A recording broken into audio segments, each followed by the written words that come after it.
주제는 네. 2026년 AI 미래 예측과 엄청 무거운 거야. 우리의 자세. 아, 좋습니다. 너무 주제가 너무 거창하신 거 아니에요? 어쨌든 우리는 리더라 생각하고 2026년 미래 예측을 좀 해봅시다. 각자가 느끼는 2026년을 그러니까 나는 꼭 AI가 아니더라도 우리가 이제 연말을 맞이해 가지고 내년을 어떻게 할 것인가. 나도 요새 이제 이렇게 조기책으로 사는 책을 많이 안 사다 보니까 그 해마다 사던 뭐 2025 트렌드, 2026 트렌드 이것을 해마다 샀었는데 그냥 그것도 그냥 목차 보고 아 이런 트렌드가 올 것이다만 끝내버리고 마는 이런 게 돼버렸는데 한 번씩 읽어보면은 그 깊이감도 있으니까 생각난 김에 2026 트렌드도 내일이나 다시 한번 주문을 좀 해봐야 될 것 같습니다. 그래서 어쨌든 너무 이렇게 특히 AI 세상이 되고 나서 급변하는 세상이 되다 보니까 각자가 과연 나는 AI에 대해서 어떻게 준비하고 있는가 우리가 이제 AI 강사로서 그런 것도 한 번씩은 생각하고 지나가는 것도 좋지 않겠나 싶어서 이런 주제를 한번 툭 던져봤습니다. 변화가 진짜 빠르니까. 이 나노바나나 2 나오면서 뭔가 속도가 확 올라가는 느낌이죠. 맞아요. 그 전까지는 아, 좀 모자란 게 많이 있었다라는 생각. 근데 그 전에도 완성도 있는 걸 만들어낸 사람들은 꽤 있었어요. 근데 이제 2 나오면서 점점 더 벌어지는 것 같아. 그렇게 정리하는 것보다는 사실은 이게 생성형 AI가 2022년도 나오고 나서 3년 동안 엎치락뒤치락을 몇 번 했는데 매번 구글이 챗GPT한테 그러니까 오픈 AI사한테 이 뒷방을 만든다 해야 되나 앞방을 막는다 해야 되나 구글이 뭔가 발표하려고 하면 하루 전날 와서 챗GPT가 발표해버리고 이래서 뒤통수 맞은 적이 한두 번이 아니거든요. 그러다가 이 흐름이 깨진 게 올 하반기 그것도 정확한 시점이 있지만 내가 느끼기에는 나는 일주마다 한 번씩 칼럼을 쓰니까 매번 이렇게 새로운 뉴스 같은 걸 맨날 이렇게 쳐다보고 있다고요. 그러니까 모니터링 하는 거지. 근데 올 하반기 되니까 전체 흐름이 제미나이 쪽으로 쫙 흐르더라고. 그래서 주위에 있는 강사들한테 물어보니까 역시 강의가 옛날에 챗GPT 초보 강의 이야기지. 챗GPT 이야기에서 제미나이 쪽으로 점점 가고 있는데 금방 이제 나요가 느끼는 것은 나노바나나가 나온 시점이 언제냐라면 그게 한 9월 달인가 그 정도 되거든요. 전 딱 그 나노바나나와 함께 챗GPT에서 제미나이로 넘어간 것 같아요.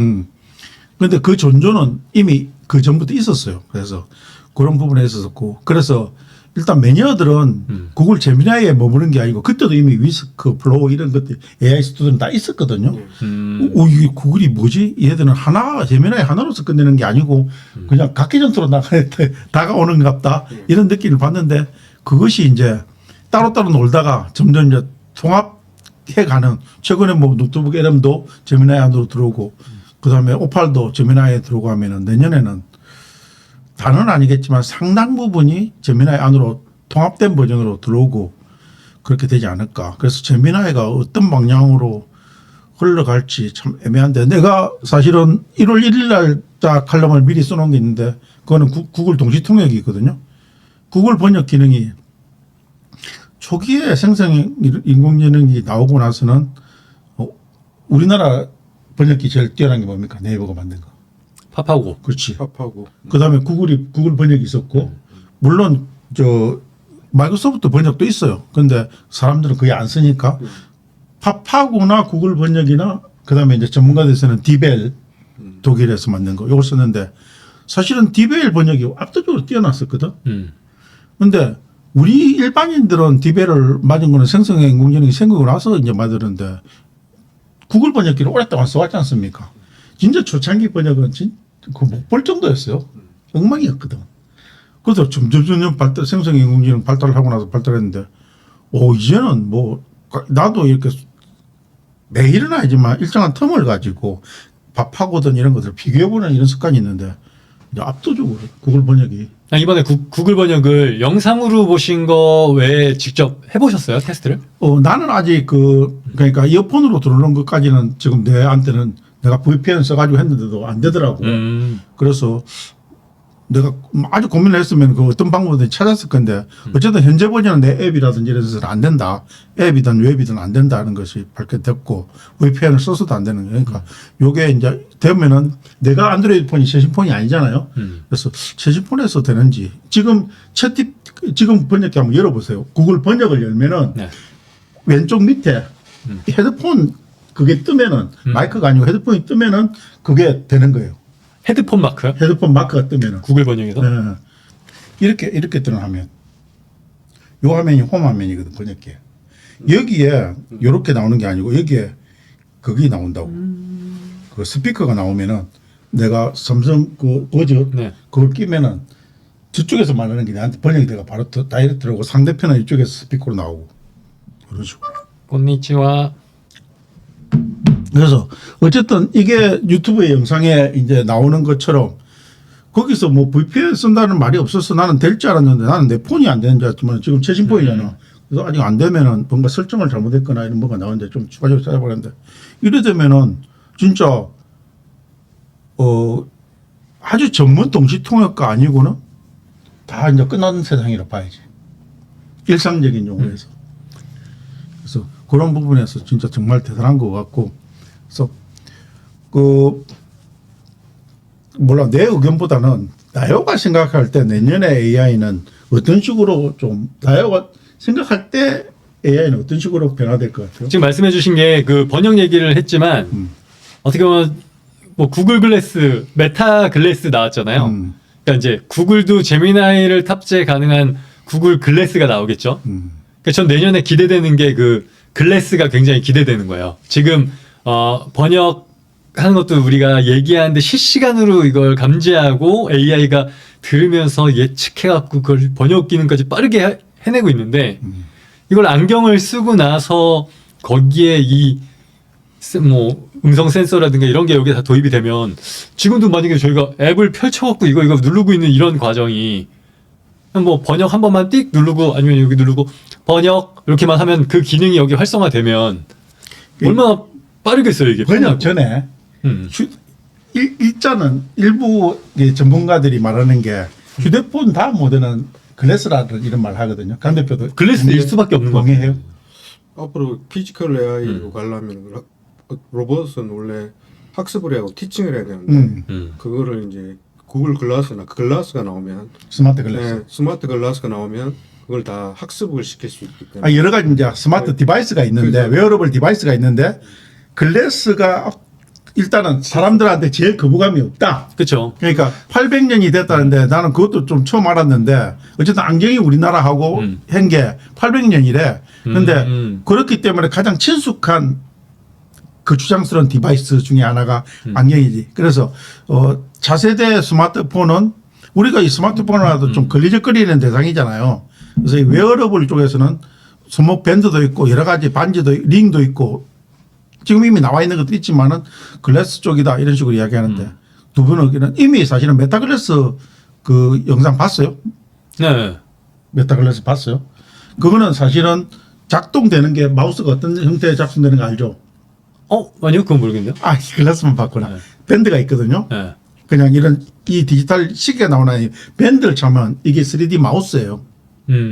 그래서 요걸 가지고 이렇게 찍고 내리고 하는 것을 지금 우리가 태블릿이라든지 핸드폰에 하듯이 유사한 행동을 하면은 3차원에서 그게 움직이는 그런 것들을 사입하는데 다 좋은데 한 가지 단점이 있는 게 딜레이 타임이 한 1초 정도 있어요. 전 다 좋은데 아쉬운 게 뭐냐면 제미나이가 연동 안 되는. 메타가 만들었으니까 제미나이가 연동 안 돼서 그 제미나이 연동시키려고 중국에서 그 글래스를 사서 거기서 제미나이 연동시킨 걸 봤어요. 근데 그거는 되게 연동도 잘 되고 좋은데 아직까지는 이게 뭐 카메라 센서 화소나 이런 것도 좀 딸리고 영상 화질도 좀 떨어지고 그러더라고요. 그러니까 중국제니까. 나도 그러니까 이제 이런 부분이 보완되겠죠. 구글 스마트 글래스 나오는 것을 좀 기다리고 있는 입장인데 가격도 조금 지금이 그 메타 글래스가 350만 원인가 하는 걸로 알고 있거든요. 그래서 가격도 좀 세고 물론 뭐 비전 프로는 더 세니까 애플에서 나온 거는 근데 그거는 뭐 이거는 너무 이상한 장치니까 사람들이 쓰기는 좀 그렇고 조금 두껍지만은 두꺼운 선글라스에 해당되는 어쨌든 뭐 레벤 회사하고 명품 회사하고 그렇게 만들어서 그런 쪽은 상당히 유효한데 그래서 장치가 좀 더 컴팩트하고 안드로이드 OS가 같이 돌아간다면은 근데 안드로이드 OS는 아닐 거예요. 왜냐하면 이게 공간 지향성을 가지고 있어야 되기 때문에 좀 그런 부분에서는 좀 그래서 뭐 그 AR하고 가상현실하고 이제 네. 그런 것도 디스플레이에서도 지금 그 웨이퍼에 그 AR로 만드는 기술을 지금 굉장히 많이 개발을 활발하게 하고 있고 애플하고 이미 프로젝트를 했었고 구글하고도 지금 하고 있거든요. 그래서 뭐 현실이 되고 있을 거 아마 넥스트에는 아마 웨어러블 중에서는 구글 악역이다. 스마트 글라스가 아마 넘버원이 될 것 같고 앞으로 한 5년 내에는 아마 일상화되지 않을까 예상은 그렇게 되고 있습니다. 소프트웨어도 그렇고 하드웨어도 그렇고 디스플레이도 그렇고 우리가 이 현실뿐만 아니고 가상현실까지 그 디스플레이를 키우면 굉장히 해상도가 올라가면서 그런 어떤 밀접한 인터페이스가 다 그렇게 되는 그런 시절이 올 것 같습니다. 나도 들어봐보면은 지금 인천에 그거 스마트 글래스가 들어와 있는 걸로 알고 있는데 그것도 한번 체험도 해보고 싶고 그다음에 휴머노이드 로봇도 인천 쪽 로봇 뭐 연구센터인가 뭐 전시관인가에 들어와 있는데 그것도 한번 좀 체험을 해봐가지고 로봇을 한번 해보고 싶은데 로봇 하면 중국 진짜. 오목교 전자상가 그 유튜버가 그 휴머노이드 로봇 연국제를 했는데 이게 안면 근육이 이때까지 봐왔던 것보다는 아직도 한 5%는 부족한데 상당 부분 업그레이드 돼가지고 웃으라니까 웃고 화내라니까 화내고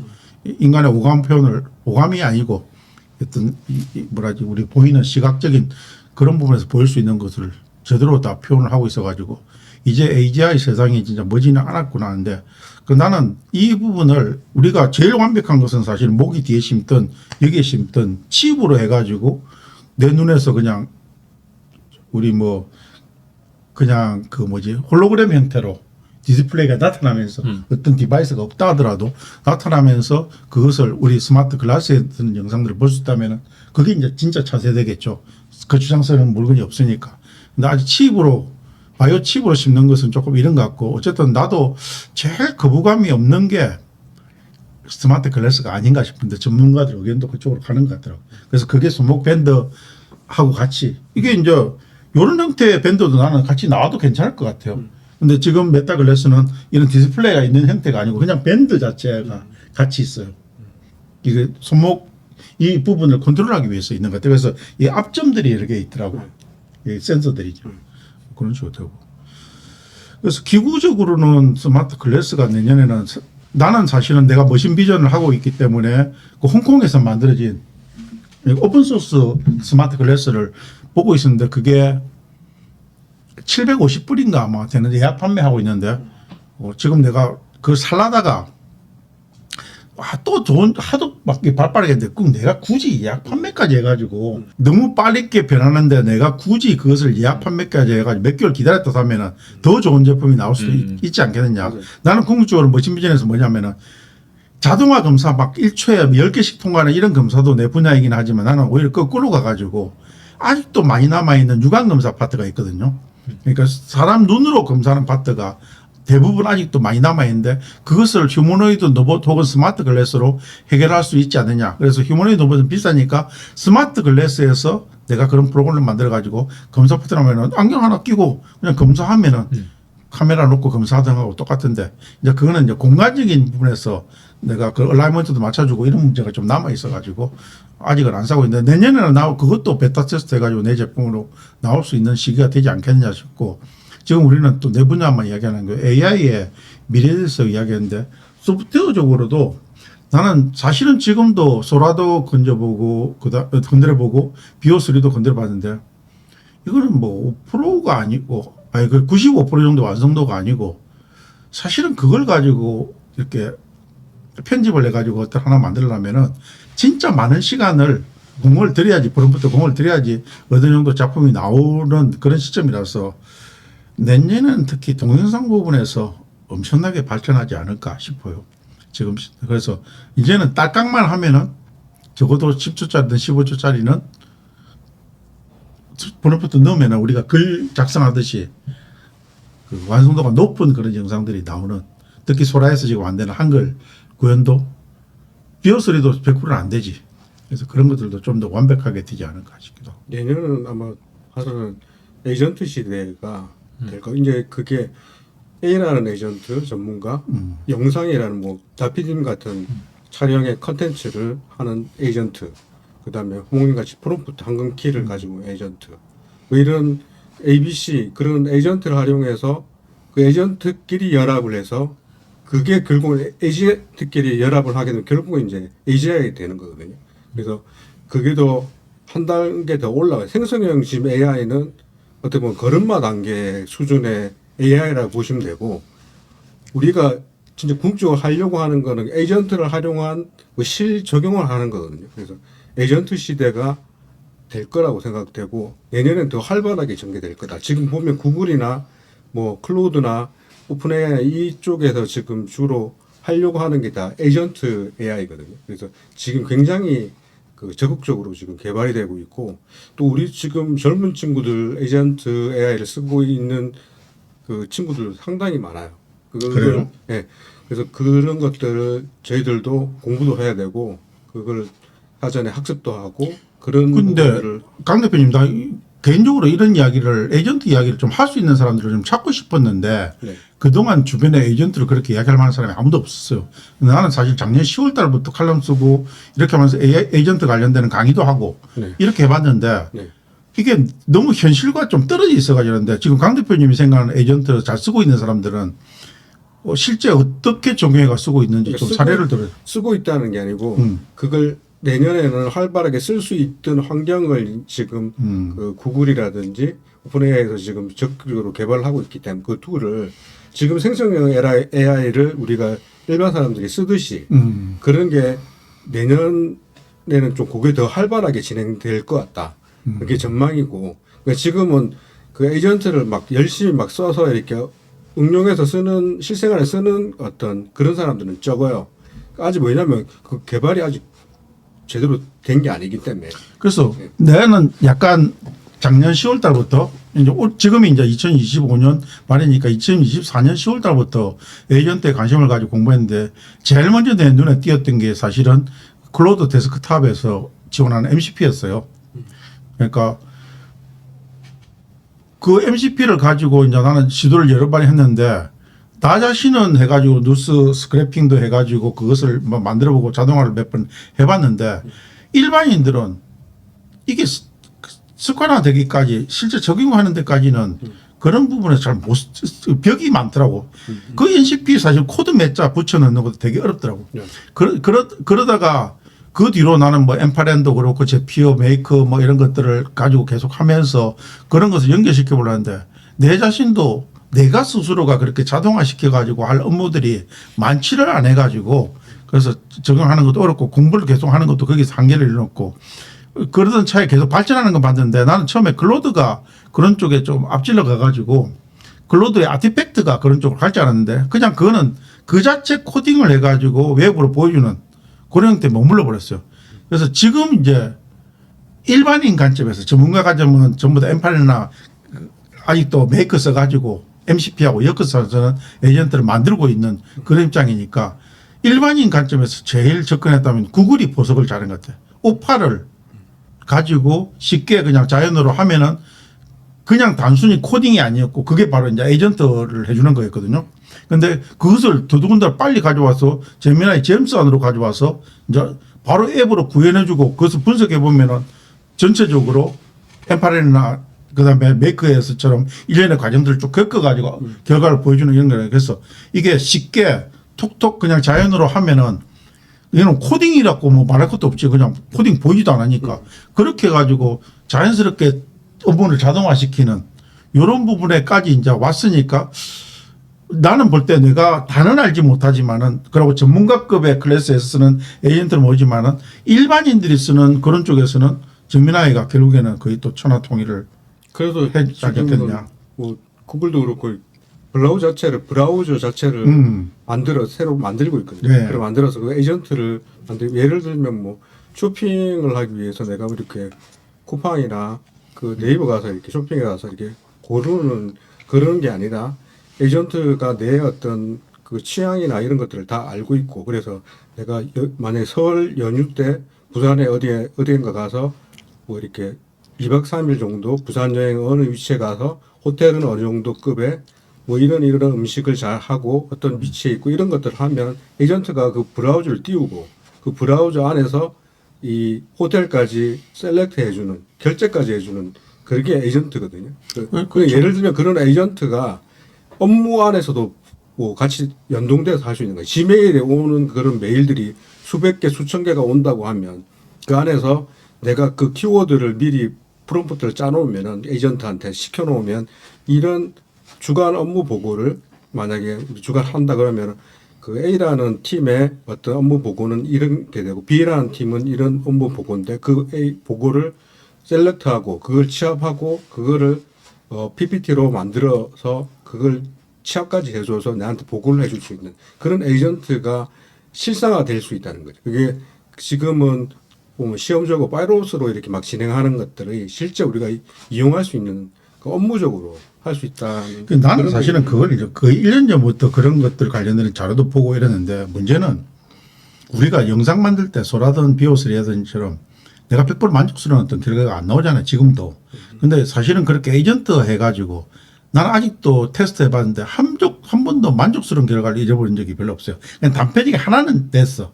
근데 이게 에이전트 하면 여러 가지 업무를 섞어가지고 뭔가 하나의 아웃풋이 나오고 그걸 자동화하는 데까지 가는데 근데 이것이 누군가 만들어주는 것을 쓰는 것하고 내가 만드는 것하고 이 두 가지 좀 구분을 해야 되는데 나는 주로 만들어서 테스트 하려고 하고 누가 만들어주는 것을 쓰려고 하는 입장이 아니었기 때문에 더 어려웠는지 모르겠지만은 남들이 또 만들어준 것을 쓰려고 하면은 100%또 만족스럽지 못한 부분 나올 거라 생각하기 때문에 뭔가 커스터마이징을 하기를 원하는데 그 난이도가 쉬워야 되고 그 다음에 그 만족도가 또 좋아야 되고 이게 아직도 남아있는 과제라 생각되거든요.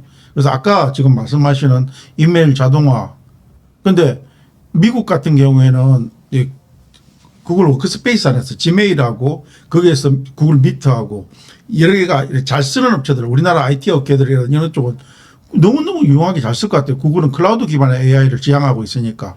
그런데 내만 하더라도 쓰고는 있지만 그게 베이스가 아니고 아직도 M365 기반에다가 메일은 또 거기서는 아웃룩을 쓰는 게 아니고 한 메일 쓰고 이게 어려운 거예요. 뭐 연결시키려다 보니까. 그렇죠. 그렇게 아직 그것까지 인터페이스 되는 건 아니고 네. 지메일 환경과 그 구글의 시트 환경, 구글 워크스페이스 환경 안에서 이렇게 자동화시키는 쪽으로 계속 유도를 하고 있으니까 우리가 겪고 쓰겠죠. 그렇죠. 네이버 쓰던 거를 지메일로 써서 그렇게 하도록 유도를 하겠죠. 걔들은. 그래서 나도 지금까지는 노트북 LM이 저쪽 잼스까지는 안 가 있는데 곧 잼스까지 연결된다 이러면 노트북 LM이 제미나이 안으로 들어왔고 제미나이가 사실은 구글 드라이브를 지원하고 있거든요. 그러면 거기에 있는 모든 구글 시트 워크스페이스상에 작성된 거, 그 다음에 지메일, 그 다음에 미팅 결과들 이런 것들이 쫙 같이 끌고 들어와 가지고 결국에는 잼스로 들어가서 하나의 에이전트화 된다는 말이거든요. 그렇죠. 그래서 그런 게 내년에는 상당히 가시적으로 나타나지 않을까. 가시적으로 나타나고 지금 대표님 말씀하시는 그런 어떤 어떻게 써야 되겠지 모르는 그 상황이 현재 현실이고 결국은 이제 내년에는 그것들이 우리가 생성 AI를 자연스럽게 쓰듯이 그런 것들을 활성화시키는 툴들이 활발하게 업체에서 하고 있기 때문에 그 원년이 되지 않을까. 에이전트가 점점 발전하는. 나는 올해가 사실은 에이전트가 원전이 될 거라고 맨날 주장하고 칼럼을 쓰고 이랬거든요. 아직 안 됐고. 근데 그게 이게 뭐라나 우후죽순으로 각종 에이전트가 나타나는데 하나도 뭔가 만족스러운 게 없었어요. 챗GPT도 뭐 그렇고 이름도 다 까먹었어. 뭐 코멘시다 뭐다 뭐 퍼플렉시티도 나오고 막 5만 개 다 나왔는데 만족성이 없는데 나는 구글이 거기에서 구글은 어쨌든 클라우드 기반에서 AI를 지향하고 있기 때문에 하나의 전부 다 네트워크상에서 뭔가 만들어준대. 왜냐하면 에이전트는 연결성이 있어야 돼. 네트워크가 돼야 되니까. 그런 부분에서 아마 제 1번의 솔루션이 나오지 않을까 싶은데 그것도 나도 그러면 난 편하겠고 왜냐하면 그 전에 막 노션도 갔다가 이것도 갔다가 막 5만 대 다 이 왔다 갔다 하니까 내가 익숙하지 않은 툴을 왔다 갔다 뭐 하면서 자동화 시키면 더 어렵더라고. 어렵죠. 그거는 약간 언밸런스한 거죠. 예. 그래서 남한테 또 가르쳐 주는 것도 어렵고. 네.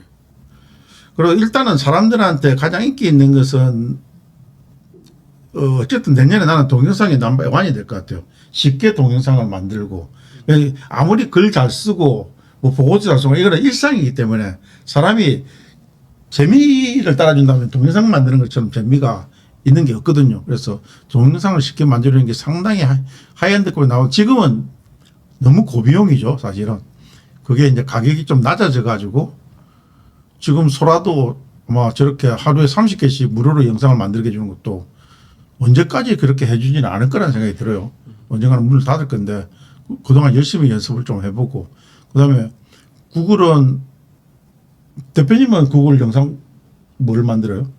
저는 AI로 잘 만드는 거 아니고 프리미어 프로나 이런 그 영상 툴로 지금 만들고 AI는 부분적으로 이렇게 그냥 실사 영상을 찍은 걸 가지고 편집하는 그런 형태 작업을 주로 하는 거네. 예. 그래서 필요한 작업들 한두 개 정도 지금 보니까 뭐 나노바나나도 이미지 한 3개 정도 가지고 이렇게 영상을 만들어 줄 수 있는 그 정도 수준이던데 뭐 그런 형태로 지금 만들고 있습니다. 그래서 지금 어쨌든 간에 뭐 만들 수 있는 툴들은 비오3 소라가 제일 앞으로 나가고 그록도 어쨌든 무료로 많이 만들게 해주니까 테스트해보는 그런 용도는 좋고 뭐 중국 그 클링이라든지 하일로 이런 쪽도 상당히 이제 잘 나가고 있는 쪽인데 그런 부분들이 내년에 지금 지난 1년을 발전한 거 보면 내년에 진짜 비약적인 발전이 되지 않을까 그런 생각을 좀 많이 하고 그래서 PD가 특히 그 영상 쪽은 관심이 있으니까 그런 부분을 가장 가성비 좋게 퀄리티 좋은 이런 것들을 아까도 이제 저희가 자리 옮기기 전에 말씀드렸지만 이 최근에 재밌는 뉴스 하나를 본 게 있는데요.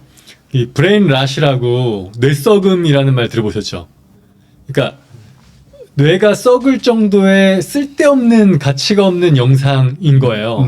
지금 AI를 통해서 전 세계적으로 뇌썩음스러운 쓸데없는 영상들을 만드는 비율이 가장 높은 게 대한민국이에요. 그런 뉴스를 봤어요. 또 이 AI를 통한 영상들로 인해서 수익화하는 우리나라가 지금 시니어 컨텐츠 굉장히 질 낮은 컨텐츠들로 수익화하는 거를 뭐 그렇게 돈 받고 가르쳐 주는 것도 많고 하는 분들도 대거 늘어났기 때문에 그런 기사까지 포함이 된 게 아닌가 싶은데 홍님이 말씀하신 것처럼 내년에 영상 AI를 활용한 영상이라고는 하셨지만 세계가 이런 데이터 값을 가지고 있고 유튜브에도 AI를 통한 점점 쓰레기 같은 영상들이 늘어남으로 인해서 전 내년에 뭔가 더 조치가 생길 거라는 생각이 들고요. 언제까지 이런 그냥 뚝딱뚝딱 쓸모없는 좀 쓰레기 같은 영상들이 범람하는 거를 그냥 유튜브도 그 환경에 가만히 두진 않을 것 같아요. 그러면 우리가 그것과 차별화를 두려면 그게 아까 말씀드렸던 그런 거예요. AI로 내가 얼마나 더 퀄리티 높은 영상을 만들어서 컨텐츠로 만드느냐?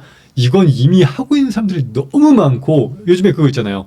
영화 촬영 현장에서 이렇게 셀카 찍고 저쪽으로 뛰어가서 또 다른 영화 주인공이랑 셀카 찍고 이런 거 누구 하나가 올리면 인스타그램에 계속 떠요, 이런 게. 그럼 저는 처음에 한 번은 와 신기하다였는데 두 번째 볼 때부터는 정말 쓰레기가였거든요. 이미 봤던 패턴이고 다 그 프롬프트에다가 그냥 좀만 자기만 바꿔갖고 계속 돌리는 영상이다 보니까 내가 저걸 볼 필요가 있나스러울 정도인 거죠.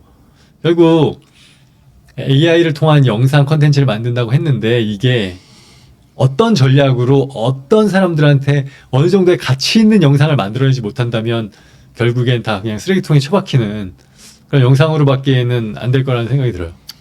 지금 금방 이제 쓰레기라는 말인데 나도 이것이 공식 용어가 있을 것 같아서 찾아보니까 아니요 지금 찾아봤거든요.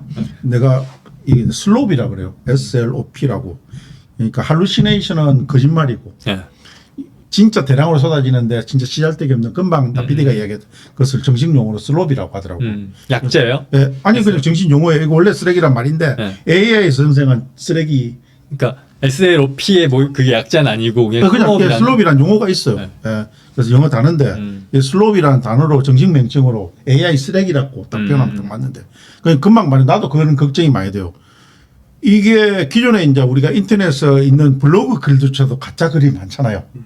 그런데 그게 3년 전부터 AI가 만들어진 블로그 글이 진짜 어떻게 보면은 할루시네이션이 많은 어떤 그런 결과물이 나와졌는데 그런 식으로 만들어진 슬롭이 이미 너무너무 기존에 이제 만들어진 것보다도 뭐 벌써 몇 배가 더 생긴지도 몰라. 벌써 올해 용어라고 하네요, 이게. 예, 슬로비라는- 유튜브 열 때마다 토할 것 같다고 사람들이. 그러니까 그래서 나는 아까 말했듯이 내가 이렇게 칼럼을 쓰는 사람이기 때문에 할루시네이션이란 말, 슬롭이란 말 이런 걸 자꾸 뭔가 정리해 줌으로써 나는 그게 또 내가 전도사의 역할이라고 보거든요.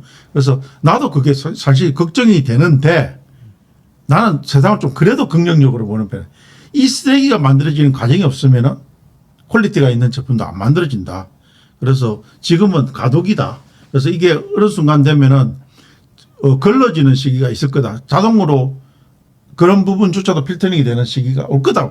그게 도구에 의해서든지 프로그램에 의해서든지 아니면은 기존에 있는 플랫폼 회사들 나도 지금 그것도 한번 요거 이게 구글 AI 제미나이를 만든 구글 그다음에 오픈 AI사 엔트로픽이라는 클로드 만든 회사 이런 회사들 엔진을 가지고 있는 회사들 거기에는 메타도 있고 그다음에 그록은 회사 이름 뭐예요? 그리고 회사 이름이 그 테슬라는 아니잖아. 그 회사 이름을 뭐라 해야 되나? 회사 스페이스X? 스페이스X 아니지 그 메타가 메타는 그거는 그거 페이스북이고 다른 회사잖아. 아니 저 뭐야 테슬라 그거. 그래서 만드는 그룹 운영하세요. 그런가? 그렇지. 아무튼 그런 회사들을 통칭해 가지고 플랫폼 회사라고 통칭을 하더라고. 네. 그래서 그 플랫폼 회사 외에 리턴이든지 젠스파크 이런 회사들은 거기 플랫폼을 가지고 있는 게 아니고 그 엔진을 가지고 운영하는 회사. 네. 그런 회사는 플랫폼을 안 하는데 이 플랫폼 회사들이 지금은 각자의 윤리 규정만 가지고 뭐 협의체가 없단 말이야. 나요 이야기하는 쓰레기들이 들 양산해야 되고 그다음에 아동 문제라든지 심한 뭐 59금, 19금 이런 문제를 잘 해야 되는데 이게 기준이 없다 보니까 너무 또 엄격해. 작가의 창의력은 우리가 영화 볼 때 피 흘린 장면도 나오고 TV 볼 때는 담배 피는 장면 안 나오잖아요. 외국 영화 볼 때는 담배 피는 장면 나오거든. 그 기준이 이제 사실은 어떻게 보면은 나라별로도 다 다르고 한데 여기서는 너무 엄격해가지고 뭘 나무 얼굴만 갖다 쓰라도 막아버리고 안 되는 그런 건데 그런 면에서는 X의 그록이 XAI네.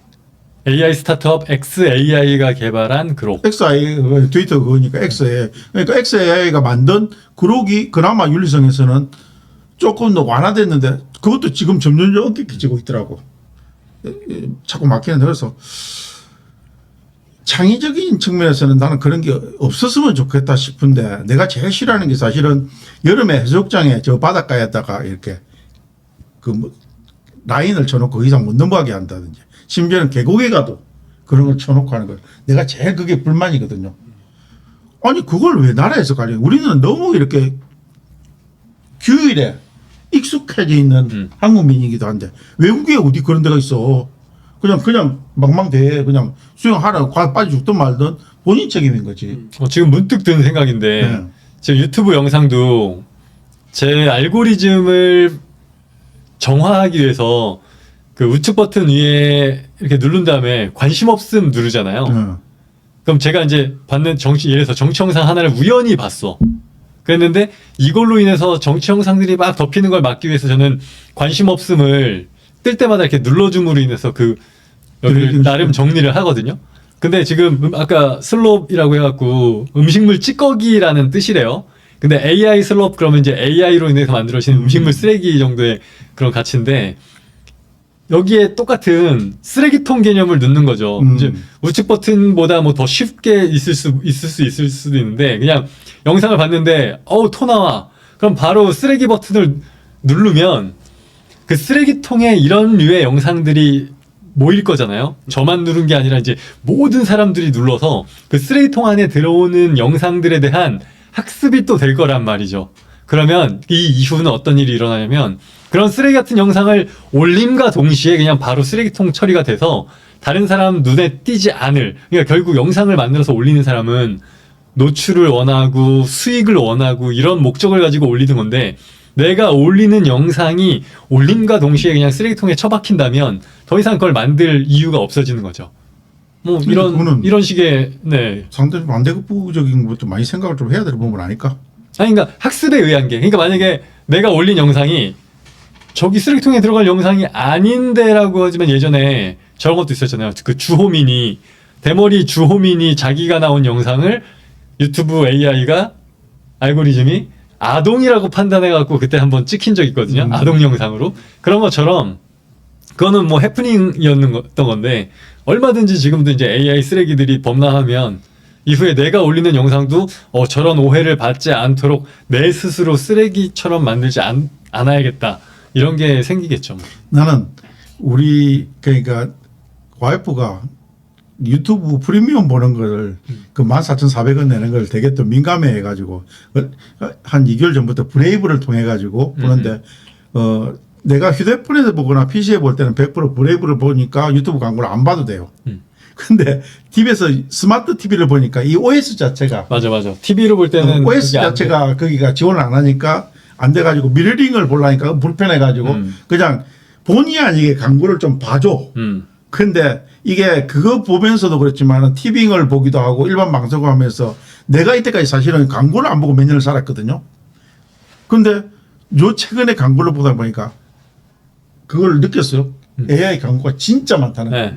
근데 이 많은데 저도 그 광고를 볼 때마다 제가 한동안은 계속 이거 신고 버튼을 누른 적이 있어요. 이 광고의 수준이 도를 너무 넘어선 게 많은 거예요. 그러니까 이거요. 제가 만약에 무좀약 광고를 한다 그러면 무좀약입니다라고 광고를 하면 되는데 AI로 마치 특정 전문가가 이런 팟캐스트 분위기에서 발언 또는 강연 무대 위에서 그런 것도 강연하는 듯하면서 첫 멘트가 사람들이 그 스킵을 누르기 전까지의 첫 멘트가 뭐냐면 지금까지 뭐 무좀으로 병원 가셨던 분들은 이제는 절대 가지 마세요. 그러니까 자기네 약을 사세요가 아니라 병원 가지 마세요로 먼저 시작을 해버리는 거예요.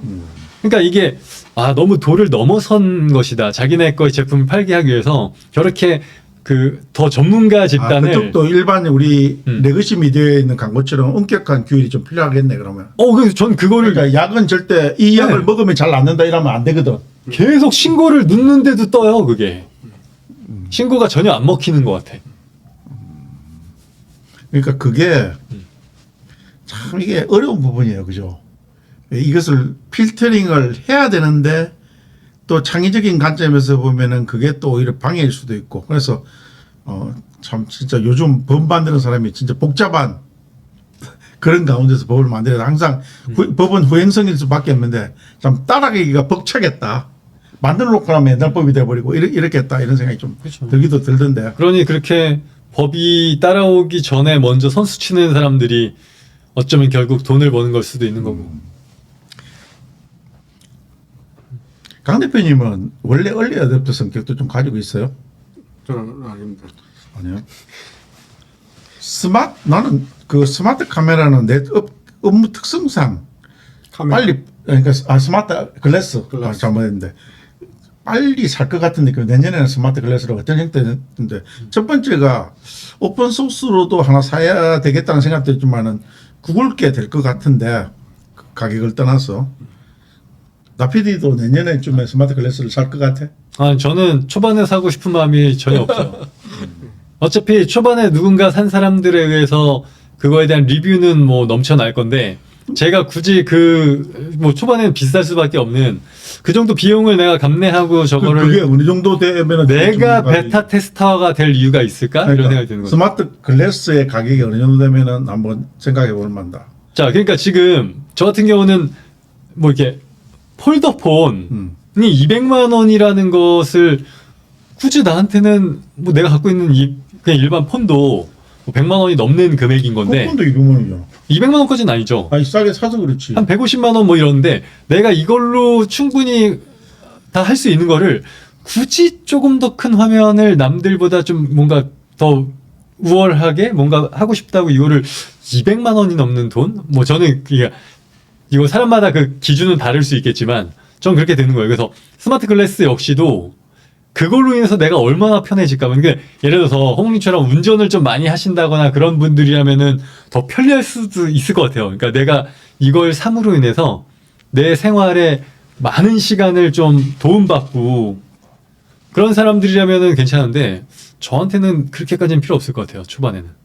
나도 이 효용성적인 측면에서 메타 스마트 글래스를 딱 봤는데 어쨌든 실시간 번역해주고 그 위치 알아주고 근데 내가 이미 스마트폰을 들고 다니면서 내 행동 반경 내에서는 내가 아쉬운 게 하나도 없는데 굳이 저걸 써가지고 좀 더 필요한 게 그 350만 원이란 돈의 효용성 가치가 하여튼 절실하게 와닿지는 않아요. 그래서 가격이 아니, 낮아져야 되고 아, 지금 외국인이랑 대화 나눈 게 1년 중에 몇 번이나 있다고 얼마나 빨리 해야 된다고 이거. 얼리 어답터들. 네. 원래 그런 관점이 아닌 거니까 그래서 나도 그래서 이제 옛날에는 내가 100% 얼리어답터인데 요새는 이제 많이 생각을 하는데 내 자체가 이제 머신비전 쪽 카메라 쪽을 하고 있으니까 이런 부분을 내가 그랬잖아 경험해보고 쓰면서 내 업무 쪽으로 관련되어 있는 이런 부분을 자꾸 응용하려고 하는 그런 건데 그런 측면에서는 내가 생각해도 스마트 디바이스, 웨어러블 디바이스 중에서는 안경이 제일 거부감이 없다. 내 한때는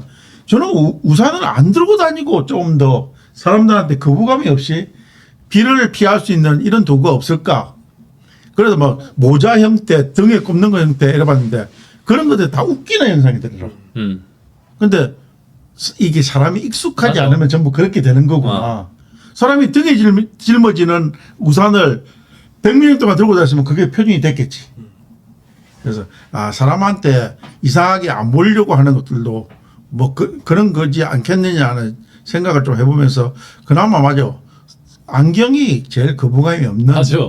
하나가 되지 않겠느냐. 웹캠이라 이런 셀프캠 같은 거 이렇게 들고 가는 것도 누군가에게는 굉장히 창피한 일이거든요. 이게. 그렇죠. 이제 그것도 필요 없은 거지. 스마트 걸레가 있으면 그게 촬영 기반이니까. 그리고 솔직히 두 분은 쓰는지 모르겠지만 나는 그거 쓰고 다니잖아요. 이어폰도 그걸 뭐라 골전도? 골전도 그렇지. 그걸 쓰고 다니는데 나는 익숙한데 보는 사람은 저기 좀 이질감이 드는 사람도 있거든. 그렇죠. 맞아. 그러니까 이어폰 하나도 이렇게 귀에 걸치고 있는 것도 이상해 보이는데 왜냐면 요즘 다 블루투스를 쓰거나 뭐 이어폰이라면 일반적인 이어폰 쓰는데 뭐 골전도를 여기다 걸치고 있다. 아니 무선 이어폰은 괜찮아. 근데 웃기는 게 이 줄이 매달려 있는 것이 여기 꽂혀 있는 상태의 이어폰은 사람들이 하나도 이상하게 생각 안 해.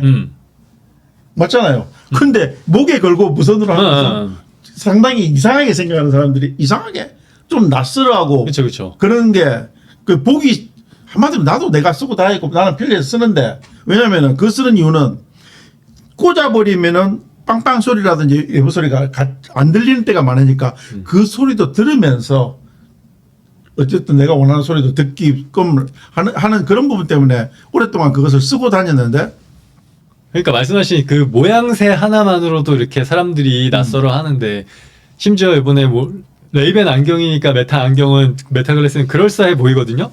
근데 다른 데서 우리가 뭐 드래곤볼에 나오는 스카우터처럼 이렇게 딱 끼고 다녀봐요. 그것도 있어요. 사람들이 다 웬 우주인이 왔나 할 거예요, 진짜. 다 쳐다보고. 대부분이 또 헤드폰처럼 들고 다니다 보면 일상화될 수도 있고 메타가 원래 그 저커버스 이름 뭐죠? 저커버그. 그 사람이 몇십 년 앞서가는 사람이라서 너무 무리하게 투자를 그건 선행해서 하다 보니까 그런데 천재 같은데 메타버스를 하고 싶어서 메타로 바꿨잖아요. 맞아. 결국 근데 메타버스로 힘도 못 쓰고 그냥 지금 그렇지만 메타버스로 향후는 간다 봐요. 결국 지금 스마트 글래스가 AR 기반이고 이런 전부 다 그 메타버스의 확장된 개념이라고 보시면 되지. 맞습니다. 그래서 앞으로 뭐 휴대폰을 대체할 수 있는 게 스마트 글라스가 될 가능성이 굉장히 높습니다. 앞으로 지금 디스플레이 회사도 그렇고 구글이나 지금 하고 있는 행태가 그쪽에 뭐 피지컬 AI 아까 얘기한 지층이나 학습을 하기 위해서 피지컬 AI를 가기 위해 로봇한테 학습하는 가장 최적의 도구가 또 그렇죠. 스마트 글라스고. 두 분은 요즘에 어떤 컨텐츠들을 보세요? 유튜브 컨텐츠의 뭐 채널명이 이런 게 아니라 어떤 어떤 형태의 영상을 보세요? 뭐 숏폼이냐, 롱폼이냐, 그리고 롱폼은 어떤 장르의 어떤 컨텐츠? 아까 뭐 홋카이도 이런 먹방 컨텐츠를 보셨다고 하는데 분량이나 장르 또는 등장인물들이 뭐 연예인 요즘 굉장히 많잖아요. 이런 거에 있어서 포괄적으로 이게 난 어떤 컨텐츠를 좀 많이 보는 것 같아. 그런 거 있으세요? 나는 딱 정해놓고 뭘 쭉 보는 게 아니고 뭔가 하나 내한테 노출되면은 이게 가치 있다 싶으면은 얼마 전까지 본 게 정영돈의 제목 없음 TV를 보면서 그 중에서도 분량이 이제 몇 분 분량이에요? 정영돈 엄청 거? 길지. 뭐 거의 1시간 분량 가까이 되죠. 음. 거기서 뭐 썬킴도 나오고 다양한 주제를 거기 다루고 있는데 특히 역사 관련되는 그쪽을 계속 좀 봤었고 정도는 뭐 들쭉날쭉하는데 썬킴하고 했던 게 날 재밌어가 썬킴을 좀 많이 봤었고 그 다음에 보는 것들은 주로 이제 AI 영상을 제일 많이 보는 편이고 새로운 AI 영상을 정치도 많이 보는 편이니까 근데 정치는 이제는 거기서 이제 정치에서도 경공이라든지 매불쇼처럼 메이저가 있고 마이너인데 마이너들은 거의 안 보고 내가 시간도 없고 하니까 매불쇼도 사실은 그것을 하루에 다 못 봐요. 워낙 길게 하니까.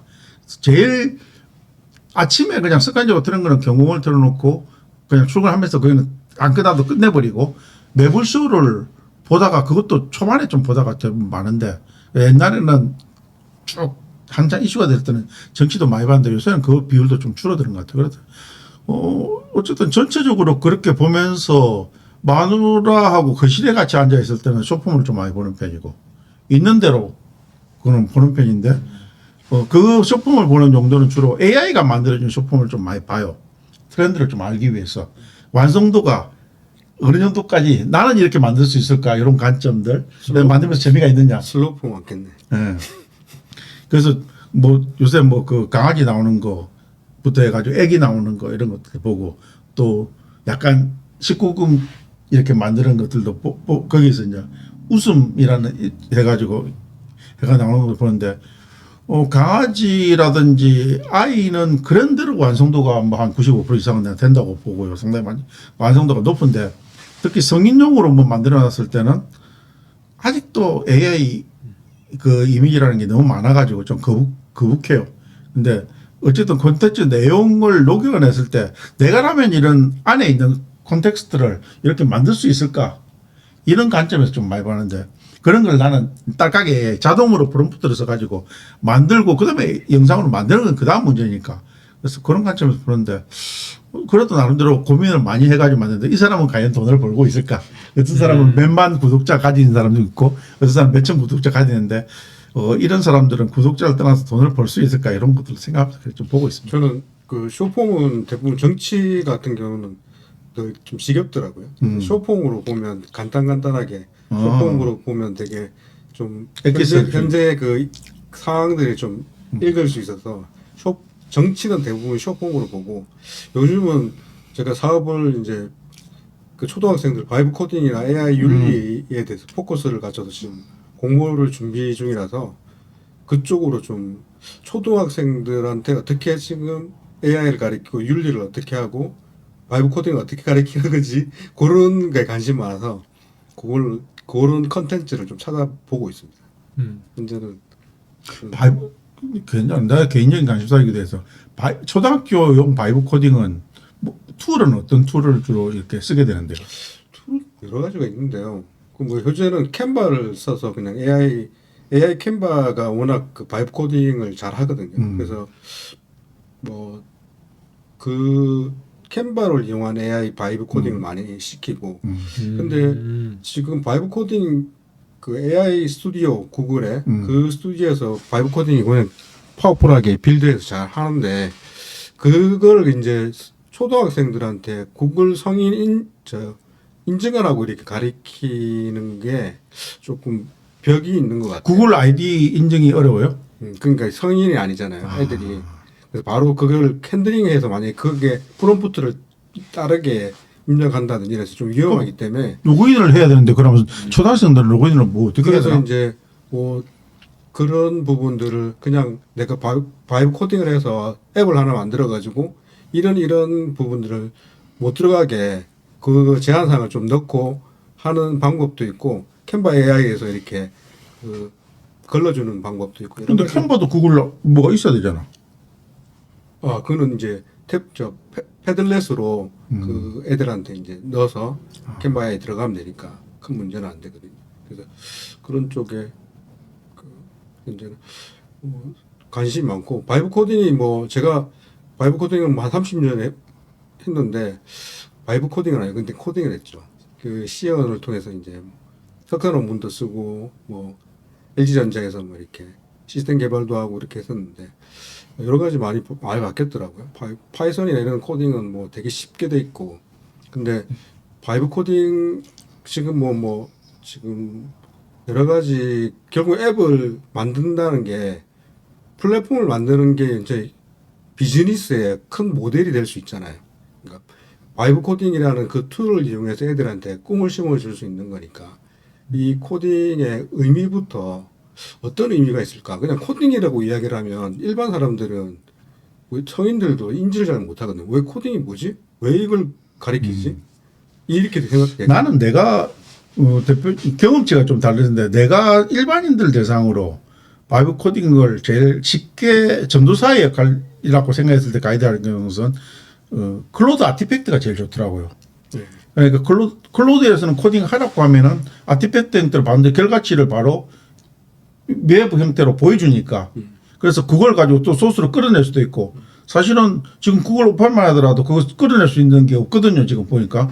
그래서 그렇게 끌어내 가지고 다음에 다른 툴에 커서라든지 이런 다른 툴에 가서도 VS 코드 형태로 가서 편집도 하고 쓸 수 있으니까 아티팩트는 그냥 자연으로 하면 되니까. 그래서 그러고 실습 예제들도 많이 나와 있고. 그래서 그런 형태가 좋아가지고 그때 경동대 할 때도 아티팩트를 했거든요. 아티팩트는 강의를 못했어. 왜냐면 결국에는 강의 자료만 준비해가지고 온라인 영상만 찍고 그냥 제미나이하고 노트북 LM만 하고 끝내버리는 그런 스타일이었는데. 그래서 뭐 이거를 바이브 코딩이라는 거는 굉장히 큰 영역인데 그 바이브 코딩으로 해서 대중화시킬 수 있고 그러니까 이 코딩을 만약에 자기 전문적으로 하고 싶으면 얼마든지 본인이 팔 수 있으니까 그러니까 이게 대한 그 동기부여만 잘 그렇죠, 해주면 그렇죠. 이 초등학생들한테 가르치는 거는 굉장히 쉽게 하고 이걸 왜 해야 되고 이걸 했을 때 우리의 어떤 이점이 뭐고 이런 부분들에 대해서 되게 그 유튜브라는 영상을 통해서 다른 사람들은 어떻게 가리키고 어떻게 지금 저 컨텐츠를 만드는 건지 궁금해서 그쪽에 좀 요즘 그래서 나는 그런 부분에서 일반인들이 바이브 코딩이라는 걸 이해하기 가장 좋은 툴이 현재까지 내가 발견한 것은 클로드 아티팩트였어요. 예. 그래서 쉽게 그냥 뭐 코딩이라는 거 생각도 안 하고 공부할 사람들은 그걸 기반으로 딴 데 나가면 되니까 거기 가서 그냥 그래서 클로드 코드 나가든지 뭐 아니면 커서야 나가든지 나갈 수 있으니까 그거 궁금했어요. 자주 이야기는 해봤지만은 동영상을 만들 때 가장 가성비 좋고 퀄리티 높은 조합이 뭔가 현재 AI. PD가 생각했을 때 AI로. 아 근데 어떤 동영상을 만드느냐는 게 먼저죠. 그냥 소품 형태로 생각했어요. 그러니까 AI로 동영상을 만드는데 이게 정보성이냐 아니면 코믹성이냐 뭘 만들 거냐. 그러니까 아까 말씀하신 강아지 인터뷰하는 걸 만든다. 그러면은 뭐 GPT나 이런 데 프롬프트를 짜서 강아지가 어떤 말을 시킬지 프롬프트를 받아서 그걸 영상으로 구현해 줄 수 있는 뭐 클링이라든가 이런 데다가 넣어서 영상 구현하는 거잖아요. 그러니까 너무 광범위한 거죠. 그러니까 그러니까 저는 요즘 드는 생각이 AI만으로 만드는 컨텐츠는 가급적 좀 지양해야겠다라는 그냥 하이브리드 형태로. 그렇죠. 그러니까 저의 의도나 저의 개입이나 저의 출연이나 좀 이런 게 어느 정도는 가미가 돼야 나중에 정말 제가 만든 영상이라는 이 부표를 좀 찍어놓는 것 같은 거예요. 그게 그냥 AI만 이렇게 올려져 있으면은 아까 말한 모두가 만든 AI의 그 바닥 위에 둥둥 다 동일해 보일 수밖에 없어서. 내가 사실은 이렇게 MBC 뉴스라든지 이런 걸 보면은 뉴스에도 AI 컷이 들어가거든. 근데 그것은 지금 표시가 나요. 딱 보니까 의도적으로 표시를 내려고 했는데. 얼마 전에 그거 아세요? 뉴스에서 미국 AI가 만든 그 영상을 뉴스에서 실제처럼 보도한 거. 뭐 미국에서 무슨 버스가 굴렀는데 뭐 거기 사람들이 어떻게 되고 이거를 뉴스로 보도를 한 거예요. 근데 그거 AI 영상이었는데 이런 일까지 일어났더라고요. 그래서 나는 우리가 SF 영화를 볼 때 거기에는 사실 뭐 거의 90%가 컴퓨터 그래픽이잖아요. 근데 실제 뭐 대홍수 뭐 어떤 내용인지 모르셔도 있지만 드라마 찍거나 영화 찍을 때 많은 그래픽이 들어가잖아. 그때 우리가 그래픽이 이제 거의 구별을 못할 정도로 사실은 퀄리티가 높아져 있잖아. AI를 쓴다면 우리도 그런 방향에 써야 되는 거 아닌가 하는 생각도 들어요. 지금은 나는 이렇게 6초짜리, 7초짜리 만들면서 연습해 나가는 과정인데 결국 프롬프트 잘해가지고 기존에 있는 메이저 드라마들은 영화사에서 나오는 것처럼 순간적으로 그렇게 사람이 촬영할 수 없는 것들 그런데 마치 진짜인 것처럼 이렇게 그런 것도 있고 제 생각은 코스트 아닐까 싶습니다. 그 여러 가지 제작비나 이런 것들 때문에 엑스트라라든지 배경이라든지 굉장히 그 물리적인 그런 돈을 많이 재정이 들어가는 거죠. 그렇죠. AI를 통해서 그 가미함으로써 제작비라든지 이런 부분들을 좀 많이 절약도 할 수 있고 생각하지 못한 부분들을 또 해낼 수 있으니까 그런 부분들을 굉장히 좀 잘 쓰면 좋은 콘텐츠 되겠지 않겠나. 내가 저번에 이제 사실은 고려아인 쇼폼 영상 5개를 촬영 감독 및 편집을 했었잖아요. 그때 실제 배우가 와서 하루 종일 편집을 했는데 다 끝나고 편집을 하다 보니까 마땅치 않은 장면들 연결점이 있었어요. 아 이것은 지금 생각해 보니까 그냥 PO3에서 그 화면 그대로 가지고도 만들 수 있는 장면. 시간만 나면 그럴 때 오히려 AI 효과가 더 나오는 거 아니야? 전 지금 생각해 보면은 그 고려한 영상 자체를 전부 다 AI로 만들었어도 충분할 것 같다는 생각이 들었어요. 그렇지. 한술 더 뜨면 그렇게 되지. 그렇게 되지. 왜냐면 인물 이미지만 그대로 안 가져가도 돼. 그걸 왜 굳이 배우들을 진짜 배우들 시켜서 썼거든. 그때. 저번에 요즘 시대에 찍고 계시네요. 예. 그래서 그런 영상들 유명 배우 같으면 몰라도 어떤 그러니까. 그런 식으로 만들었는데 어쨌든 지금 우리가 비오셀이라든지 소라에서도 이렇게 보면은 이제 내 얼굴이 들어가면은 유사했을 때 적어도 나는 실제 효능감을 느끼듯이 실제 인물이 들어갔을 때인데 그래서 나는 하이브리드로 엮어야 된다. 실제 실사 영상들 지금 우리가 이렇게 있는 데다가 저걸 일부를 AI로 교체하는 이런 됐을 때는 아무도 모르게 부족한 부분을 맞추면 거기까지. 그래서 나는 AI가 가야 될 방향성은 이때까지 영화가 그랬듯이 그게 광고가 됐든 뮤직비디오가 됐든 어떤 형태로든지 그런 식으로 전혀 AI 느낌이 안 들게끔 해주는 게. 그래서 내가 어젠가 이민정 주임이 원래 여기 디자이너잖아요. 그때 니는 디자인을 잘하니까 AI를 쓰되 남들이 같이 뭐 AI를 활용해가지고 남들이 하지 못하는 영역까지 가야 된다. 아 근데 저는 그 말에 지금 약간 반대하는 건 뭐냐면 제가 오픈 톡방에 AI 같이 정보 교류하는 톡방이 있어요. 여기 한 1000명 정도가 들어있는데 여기 수준 높은 사람들이 되게 많이 있어요. 근데 지난번에 어떤 사람이 그러니까 자기들 이렇게 만든 영상 링크를 이렇게 공유해요. 그랬더니 어떤 사람이 그걸 보고 나서 되게 잘 만들었으니까 댓글로 왜 연락처를 안 남겨놨냐요. 그러니까 바로 인스타그램 계정 만드셔서 거기다가 인스타그램 계정 이렇게 유튜브 채널에다가 인스타그램 계정 연동해 놓으면 그 사람이 볼 때는 이 정도 퀄리티로 AI 만드시니까 인스타 DM으로 의뢰하는 거 이 톡방에서도 많이 의뢰 받을 거고 그렇습니다. 외부에서도 많이 받을 거다라고 이런 얘기를 했어요.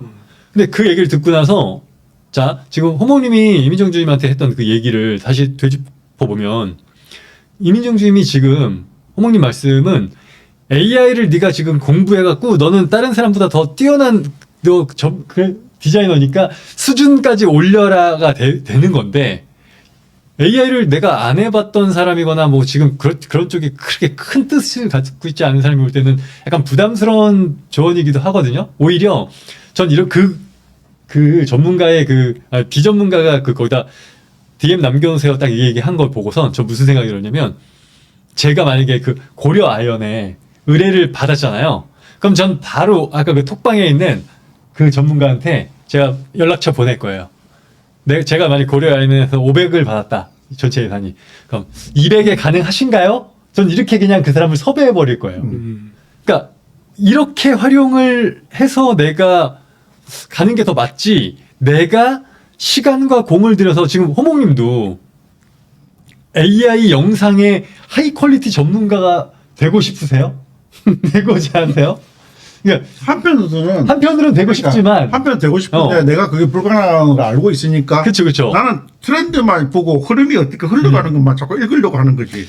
여기서 그 이종범이라는 그 만화가가 있는데 저 그 사람이 만든 유튜브 채널을 내가 되게 좋아해요. 그 사람이 스토리텔링에 관한 유튜브를 얘기하는데 오늘 오면서 들은 얘기도 딱 그거였어요.